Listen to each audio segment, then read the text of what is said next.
October 1999. A man makes a bogus 911 call, lures law enforcement to his home, ambushes them, and then turns the gun on himself. Texas State Trooper Terry Miller went to work that night and never came home. We've had children that are survivors. Neither did Atascosa Sheriff's Deputy Mark Stevenson. They've had to survive. Or his co-worker, Deputy Thomas Monsey. And this, of course, is Thomas. I feel like he had a call in his life to be an officer. He loved people and he wanted to make a difference. Family photos remind his widow, Alice. This is when they were little. How much life has changed. We have 7 grandkids now, that he never got to see. Since that awful night 15 years ago. I've come a long way from that. The road to justice started outside this trailer, took a turn at death row, and might end at this prison in East Texas. Yeah, been a while since I talked about it. Kenneth Vodahosky is behind bars for the ambush, but he didn't pull the trigger. I wasn't the one who killed these people. But they still believe you have blood on your hands.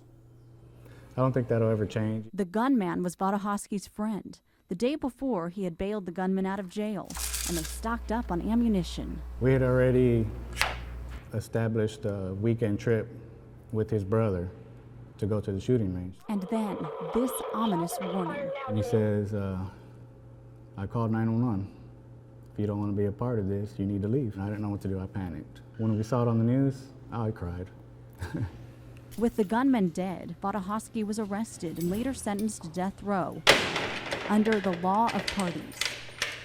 In simplest terms, I guess the description of the law of parties is if you aid, attempt to aid, direct, encourage, or assist in any way, then you're held equally liable as the person who actually committed the crime. The prosecution's argument, he knew his friend was about to do something dangerous but didn't try to stop it. I look at it like this. What if he weren't going to do anything and my calling the police sparked it in him to go ahead and do it, So it's kind of like a double-edged sword, damned if you do, damned if you don't. Meanwhile, Alice struggled to raise 4 kids without their father. When we went to court, and Kenneth ended up on death row, I felt justified in everything that went on. The family celebrated milestones, graduations, weddings, but Alice says memories were fading. It makes me cry even now, and he was a child then. He said, Mom, I forgot what Dad's laughter sounds like. During those first few years of mourning, another shock. Vodahosky's case was overturned on appeal due to weak evidence.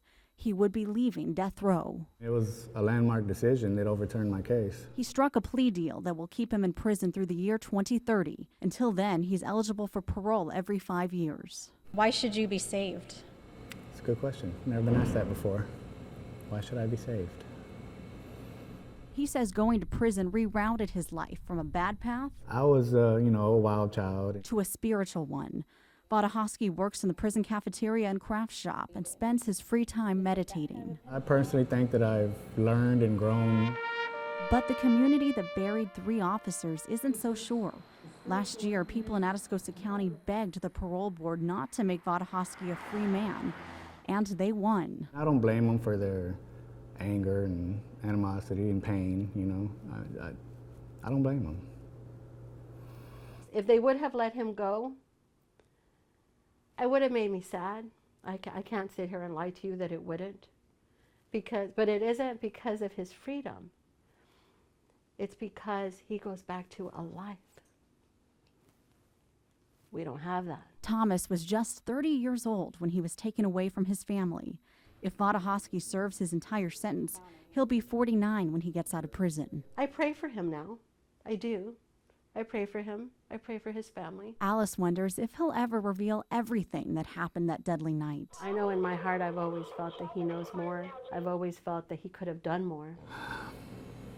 I'm sorry for your pain. I know there's nothing I can say that would take that pain away, but, I'm sorry that you feel that way. The scars of grief run deep, but Alice has learned to move beyond the man held responsible for taking her husband's life. Hatred is a chain around your neck. Instead, she wears the badge of the man who brought her flowers every Friday, the man whose grave her children visit when they need strength.